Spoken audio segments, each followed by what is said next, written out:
नमस्कार, स्वागत है सम्राट क्लासेस बाय अरुण में। मैं अरुण सुग्री कुशवाहा। आज यूपी टेट 2026 संबंधित जो पेपर प्राथमिक स्तर का जो होना है, उसमें एक पहला हमने सेट लेकर आया है और इसमें अगर आप कोर्स लेना चाहते हैं तो ये ₹51 में कोर्स है और ये दोनों क्लास प्राथमिक स्तर के लिए भी और उच्च स्तर के लिए भी है और इसमें काफ़ी बेहतर नोट्स और रहेंगे और पेमेंट करने के बाद इस व्हाट्सएप नंबर पे आप पेमेंट रसीद भेज सकते हैं।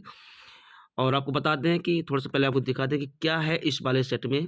तो आपको बाल विकास और शिक्षा शास्त्र से संबंधित 30 प्रश्न मिलेंगे। इसके बाद हिंदी के 30 प्रश्न मिलेंगे और इसके बाद संस्कृत के और फिर सामान्य गणित रहेगा इसमें और गणित के बाद फिर आपको मिल जाएगा ईवीएस जो पर्यावरण से महत्वपूर्ण सेट रहेंगे। तो आइए शुरुआत करते हैं बिना समय गँवाए और यदि चैनल में नए हैं तो सब्सक्राइब ज़रूर करिएगा ताकि आने वाला वीडियो आपको अपडेट के रूप में मिलता रहे। प्रश्न नंबर 1 है विकास किसे कहते हैं? तो उत्तर है शारीरिक, मानसिक, भावनात्मक और सामाजिक परिवर्तनों की प्रक्रिया। प्रश्न नंबर 2 है विकास की प्रक्रिया कब से शुरू होती है? तो उत्तर है जन्म से। प्रश्न नंबर 3 विकास का मुख्य उद्देश्य क्या है? उत्तर है व्यक्ति के समग्र व्यक्तित्व का विकास। प्रश्न नंबर 4 है बाल विकास की परिभाषा किसने दी? उत्तर है जेपी गिलफोर्ड ने। प्रश्न नंबर 5 है विकास के प्रकार कितने हैं? तो उत्तर है 3 और वो 3 कौन-कौन से हैं? शारीरिक, मानसिक, भावनात्मक। प्रश्न नंबर 6वां है शिक्षा का उद्देश्य क्या है? तो उत्तर है व्यक्तित्व का सर्वांगीण विकास। प्रश्न नंबर 7वां है शिक्षण किसे कहते हैं? तो उत्तर है शिक्षक द्वारा ज्ञान प्रदान की सुव्यवस्थित प्रक्रिया। प्रश्न नंबर 8वां है सीखना किसे कहते हैं? तो उत्तर है अनुभव के माध्यम से व्यवहार में परिवर्तन। प्रश्न नंबर 9वां है अनुकरण किसे कहते हैं? उत्तर है दूसरों के व्यवहार की नकल करना। प्रश्न नंबर 10वां है किशोरावस्था की आयु सीमा क्या है? उत्तर है 13 से 19 वर्ष। प्रश्न नंबर 11वां है बाल्यावस्था की आयु सीमा क्या है? तो उत्तर है 6 से 12 वर्ष। और प्रश्न नंबर 12वां है पूर्व बाल्यावस्था की आयु सीमा क्या है? उत्तर है 3 से 6 वर्ष। और प्रश्न नंबर 13वां है बाल विकास के सिद्धांतों के प्रवर्तक कौन है? तो उत्तर है ग्रोनस। और प्रश्न नंबर 14वां है विकास निरंतर होता है या असतत? तो उत्तर है निरंतर। और प्रश्न नंबर 15वां है विकास क्रमबद्ध होता है या अक्रमबद्ध? उत्तर है क्रमबद्ध। इसके बाद प्रश्न नंबर 16वां है विकास की सार्वभौमिकता ये सार्वभौमिक होता है या नहीं? उत्तर है हाँ, विकास सार्वभौमिक होता है। प्रश्न नंबर 17वां है शिक्षा शास्त्र का जनक किसे कहा जाता है? उत्तर है हर्बर्ट।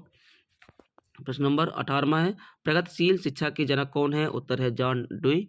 और प्रश्न नंबर 19वां है मॉन्टेसरी पद्धति की प्रवर्तक कौन है? तो उत्तर है डॉक्टर मारिया मॉन्टेसरी। और प्रश्न नंबर 20वां है खेल का बाल विकास में क्या महत्व है? उत्तर है शारीरिक, मानसिक और सामाजिक विकास में सहायक। प्रश्न नंबर 21वां है बालक की रुचि के विकास के लिए क्या आवश्यक है? उत्तर है उपयुक्त वातावरण और मार्गदर्शन। प्रश्न नंबर 22वां है बहुविधि सिद्धांत किसने दिया? उत्तर है हार्वर्ड गार्डनर। प्रश्न नंबर 23वां है व्यक्तित्व का निर्माण किस पर निर्भर करता है? उत्तर आनुवांशिकता और वातावरण पर। प्रश्न नंबर 24वां है बालक का प्रथम शिक्षक कौन होता है? उत्तर है माता। प्रश्न नंबर 25वां है अनुशासन किसे कहते हैं? उत्तर है आत्मनियंत्रण की आदत। प्रश्न नंबर 26वां है अधिगम के सिद्धांत कितने हैं? उत्तर है कई इसके होते हैं, जिससे प्रमुख जो हो गए प्रयास और त्रुटि, अनुबंधन और अंतर्दृष्टि। प्रश्न नंबर 27वां है सीखने की सबसे अच्छी अवस्था कौन सी है? उत्तर है बाल्यावस्था। प्रश्न नंबर 28वां है शिक्षक की मुख्य भूमिका क्या है? उत्तर है मार्गदर्शन करना। प्रश्न नंबर 29वां है मूल शिक्षा का उद्देश्य क्या है? उत्तर है श्रेष्ठ व्यवहार और चरित्र निर्माण। प्रश्न नंबर 30वां है शिक्षा का अधिकार अधिनियम कब लागू हुआ? उत्तर है 1 अप्रैल 2010। तो गाइस ये रहा बाल विकास और शिक्षा शास्त्र से संबंधित महत्वपूर्ण 30 प्रश्न। इसके बाद अब हिंदी से लेंगे महत्वपूर्ण 30 प्रश्न। तो बिना समय गंवाए शुरुआत करते हैं। पहला प्रश्न है वर्ण किसे कहते हैं? उत्तर है भाषा की सबसे छोटी इकाई। प्रश्न नंबर 2 है हिंदी वर्णमाला में कितने वर्ण होते हैं? उत्तर है 52। प्रश्न नंबर 3 है स्वर कितने होते हैं? उत्तर है 11। प्रश्न नंबर 4 है व्यंजन कितने होते हैं? उत्तर है 33। प्रश्न नंबर 5वां है संज्ञा क्या है? उत्तर है व्यक्ति, स्थान, वस्तु या भाव का नाम। प्रश्न नंबर 6वां है सर्वनाम क्या है? उत्तर है संज्ञा के स्थान पर आने वाला शब्द। और प्रश्न नंबर 7वां है क्रिया क्या है? उत्तर है कार्य या अवस्था को बताने वाला शब्द। प्रश्न नंबर 8वां है विशेषण क्या है? उत्तर है संज्ञा या सर्वनाम की विशेषता बताने वाला। प्रश्न नंबर 9वां है लिंग कितने प्रकार के होते हैं? उत्तर है 2 पुल्लिंग स्त्रीलिंग। प्रश्न नंबर 10वां है वचन कितने प्रकार के होते हैं? उत्तर है 2 एक वचन बहुवचन। प्रश्न नंबर 11वां है काल कितने प्रकार के होते हैं? 3 भूतकाल, वर्तमान काल, भविष्यकाल। प्रश्न नंबर 12वां है कारक कितने होते हैं? उत्तर है 8। प्रश्न नंबर 13वां है समास क्या है? उत्तर है दो शब्दों का संक्षेप रूप। प्रश्न नंबर 14वां है संधि क्या है? उत्तर है दो वर्णों के मेल से नया शब्द बनना संधि कहलाता है। प्रश्न नंबर 15वां उपसर्ग क्या है? उत्तर है शब्द के पहले लगने वाला अंश। इसके बाद प्रश्न नंबर 16वां प्रत्यय क्या है? उत्तर है शब्द के अंत में लगने वाला अंश। प्रश्न नंबर 17वां मुहावरा क्या है? उत्तर है विशेष अर्थ देने वाला वाक्यांश। प्रश्न नंबर 18वां है लोकोक्ति क्या है? उत्तर है अनुभव आधारित कहावत। और प्रश्न नंबर 19वां है तत्सम शब्द क्या है? उत्तर है संस्कृत से यथावत लिए गए शब्द।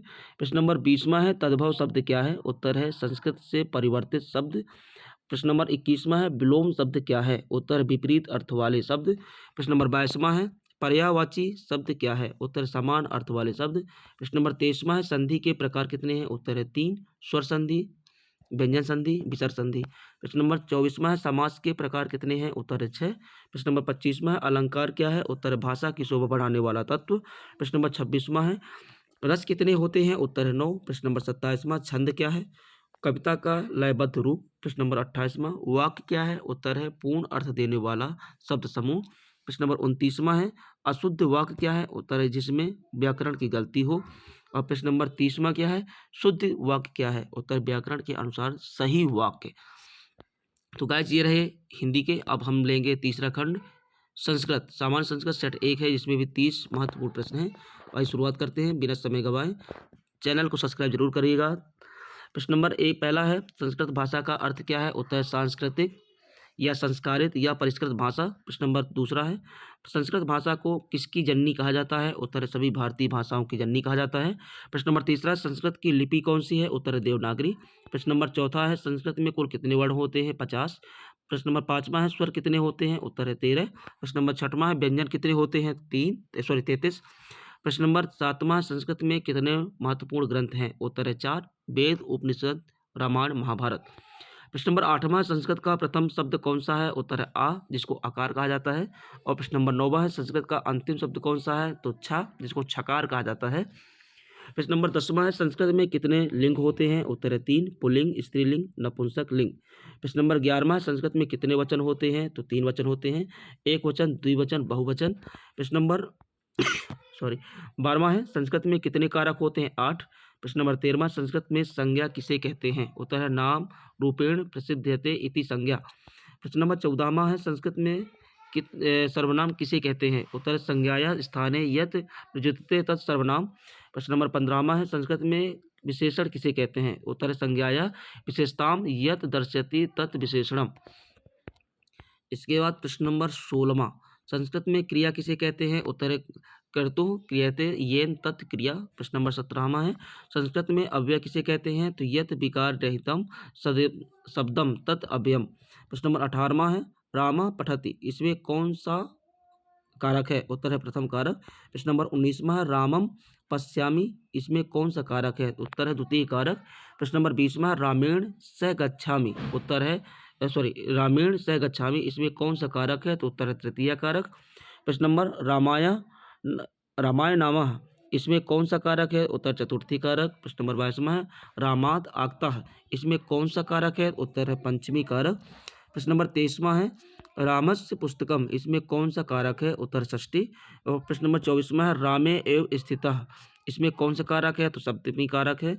और प्रश्न नंबर 25वां है हे राम इसमें कौन सा कारक है? तो संबोधन कारक है। और प्रश्न नंबर 26वां है संस्कृत में समास कितने प्रकार के होते हैं? तो उत्तर है 4 अव्ययी भाव, तत्पुरुष, द्वंद्व, बहुब्रीहि। प्रश्न नंबर 27वां है राजपुरुषा समास का कौन सा प्रकार है? तो उत्तर है तत्पुरुष समास। और प्रश्न नंबर 28वां है माता पिता समास का कौन सा प्रकार है? तो उत्तर है द्वंद्व समास। प्रश्न नंबर 29वां है नीलकंठः समास का कौन सा प्रकार है? उत्तर है बहुब्रीहि समास। और प्रश्न नंबर 30 है उपरि गच्छति का अर्थ क्या है? उत्तर ऊपर जाता है। इसके बाद महत्वपूर्ण समान गणित से जो 30 प्रश्न हैं। चैनल को सब्सक्राइब जरूर करिएगा ताकि आने वाला वीडियो आपको अपडेट रूप में मिलता रहे। तो अब हम लेंगे गणित से महत्वपूर्ण 30 प्रश्न। ये अभी हम बता दें आपको कि सेट नंबर 1 प्रैक्टिस कर रहे हैं। इस तरह से हमारे कम से कम 12 सेट आने वाले हैं। और सेट नंबर जो 1 गणित का है उसमें पहला प्रश्न है प्राकृतिक संख्याएं किससे शुरू होती हैं? तो उत्तर है 1 से। दूसरा प्रश्न है सबसे छोटी प्राकृतिक संख्या कौन सी है? तो 1 है। प्रश्न नंबर तीसरा है सबसे छोटी अभाज्य संख्या कौन सी है? तो उत्तर है 2। प्रश्न नंबर 4 है सबसे छोटी पूर्ण संख्या कौन सी है? तो उत्तर है 0। और प्रश्न नंबर 5वां है सबसे छोटी सम संख्या कौन सी है? तो उत्तर है 2। प्रश्न नंबर 6वां सबसे छोटी विषम संख्या कौन सी है? तो 1। प्रश्न नंबर 7वां है 1 से 10 तक गिनती प्राकृतिक संख्याएं हैं तो 10। उत्तर है प्रश्न नंबर 8वां है 360 का पूर्ण वर्ग कौन सा है? तो उत्तर है 18 का वर्ग करेंगे। और प्रश्न नंबर या 18 का स्क्वायर कर देंगे। और प्रश्न नंबर 9वां है 64 का घनमूल क्या है? यानी कुल मिलाकर ये पूछ रहा है कि किसका घन 4 होता है? सॉरी 64 होता है तो उत्तर इसका 4। प्रश्न नंबर 10वां है पाई का मान लगभग कितना होता है? तो उत्तर है 3.14। प्रश्न नंबर 11वां है एक सीधी रेखा में कितने डिग्री होते हैं? तो उत्तर है 180 डिग्री। और प्रश्न नंबर 12वां है एक पूरे चक्र में कितने डिग्री होते हैं? तो 360 डिग्री। प्रश्न नंबर 13वां है त्रिभुज में कितनी भुजाएं होती हैं? तो उत्तर है 3। और प्रश्न नंबर 14वां चतुर्भुज की कितनी भुजाएं होती हैं? तो 4। प्रश्न नंबर 15वां है वृत्त का केंद्र क्या होता है? तो उत्तर है एक बिंदु। और प्रश्न नंबर 16वां है वृत्त की परिधि का सूत्र क्या है? तो 2πr। और प्रश्न नंबर 17वां है वृत्त का क्षेत्रफल का सूत्र क्या है? तो उत्तर πr²। प्रश्न नंबर 18वां है आयत का क्षेत्रफल का सूत्र क्या होता है? तो उत्तर है लंबाई गुणित चौड़ाई। और प्रश्न नंबर 19वां वर्ग का क्षेत्रफल का सूत्र क्या है? तो उत्तर है भुजा स्क्वायर जिसको ए स्क्वायर भी कहा जाता है। प्रश्न नंबर 20वां घन का आयतन का सूत्र क्या है? तो उत्तर है ए क्यूब या भुजा क्यूब कह सकते हैं क्योंकि ए को एक भुजा के रूप में दर्शाया जाता है। प्रश्न नंबर 21वां समांतर चतुर्भुज का क्षेत्रफल का सूत्र क्या है? तो उत्तर है आधार गुणे ऊंचाई। प्रश्न नंबर 22वां है 1 किलोमीटर में कितने मीटर होते हैं? तो उत्तर 1000 मीटर। प्रश्न नंबर 23वां 1 मीटर में कितने सेंटीमीटर होते हैं? तो 100 सेंटीमीटर। प्रश्न नंबर 24वां 1 किलोग्राम में कितने ग्राम होते हैं? तो उत्तर है 1000 ग्राम। प्रश्न नंबर 25वां है 1 लीटर में कितने मिलीलीटर होते हैं? उत्तर है 1000 मिलीलीटर। प्रश्न नंबर 26वां है भिन्न का ऊपरी भाग क्या कहलाता है? अंश। प्रश्न नंबर 27वां भिन्न का निचला भाग क्या कहलाता है? हर। प्रश्न नंबर 28वां है 2/4 को सबसे छोटे रूप में कैसे लिखेंगे? तो उत्तर है 1/2 या दशमलव पूछे जाए तो 0.5।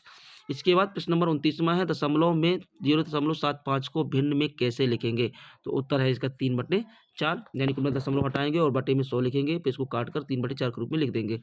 इसके बाद 30वां प्रश्न है 50 का 20% कितना होगा? उत्तर होगा 10। इसके बाद अब महत्वपूर्ण हम सामान्य पर्यावरण जिसको एबीएस कहते हैं उससे लेकर आए हैं 30 महत्वपूर्ण प्रश्न।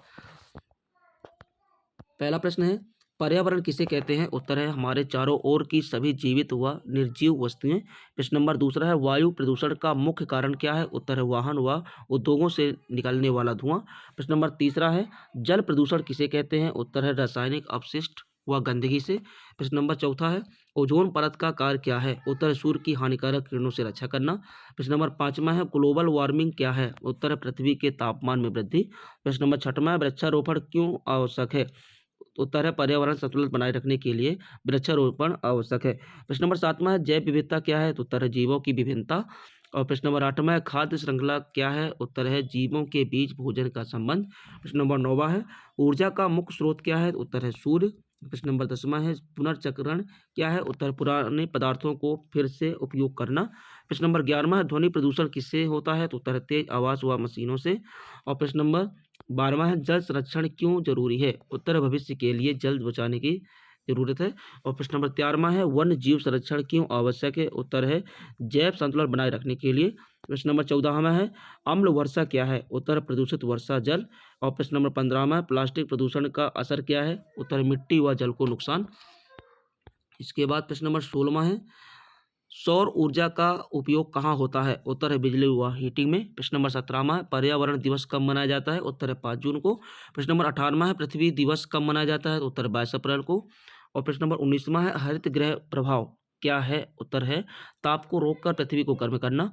प्रश्न नंबर 20वां है जल चक्र क्या है? उत्तर है जल का निरंतर चक्र। और प्रश्न नंबर 21वां है प्रदूषण के प्रकार कितने हैं? उत्तर है 4 और वो कौन से हैं? वायु प्रदूषण, जल प्रदूषण, ध्वनि प्रदूषण और भूमि प्रदूषण। प्रश्न नंबर 22वां है प्राकृतिक संसाधन क्या है? उत्तर है प्रकृति से मिलने वाली वस्तुएं। प्रश्न नंबर 23वां है नवीकरणीय संसाधन क्या है? उत्तर है जो पुनः प्राप्त हो सके। प्रश्न नंबर 24वां है नवीकरणीय संसाधन क्या है? उत्तर जो समाप्त हो जाता है। और प्रश्न नंबर 25वां है मिट्टी प्रदूषण किससे होता है? तो रसायनों व प्लास्टिक से। प्रश्न नंबर 26वां है पेड़ हमें क्या देते हैं? ऑक्सीजन। प्रश्न नंबर 27वां है पर्यावरण को संतुलित कैसे बनाए रखें? तो उत्तर है वृक्षारोपण व प्रदूषण नियंत्रण से। प्रश्न नंबर 28वां है कार्बन डाइऑक्साइड का प्रभाव क्या है? उत्तर है तापमान बढ़ाती है। और प्रश्न नंबर 29वां है, जलवायु परिवर्तन क्या है? तो उत्तर है मौसम में दीर्घकालीन बदलाव। और प्रश्न नंबर 30वां है, स्वच्छता क्यों जरूरी है? उत्तर है स्वास्थ्य एवं पर्यावरण के लिए। तो गाइज ये रहा सेट नंबर 1 और हमने पूरी तरह से कोशिश की है कि आपको आपकी परीक्षा के लिए काफ़ी इंपॉर्टेंट हो, मदद हो। तो ऐसे ही वीडियो देखने के लिए आप हमारे चैनल से ज़रूर जुड़ें, क्योंकि अभी ये सेट नंबर 1 है। इसी तरह से कम हमारी 12 सेट देने की कोशिश रहेगी और इसके बाद हम कोशिश करेंगे कि सिलेबस बाय सिलेबस आपके हम ज़रूर बताएँ। धन्यवाद।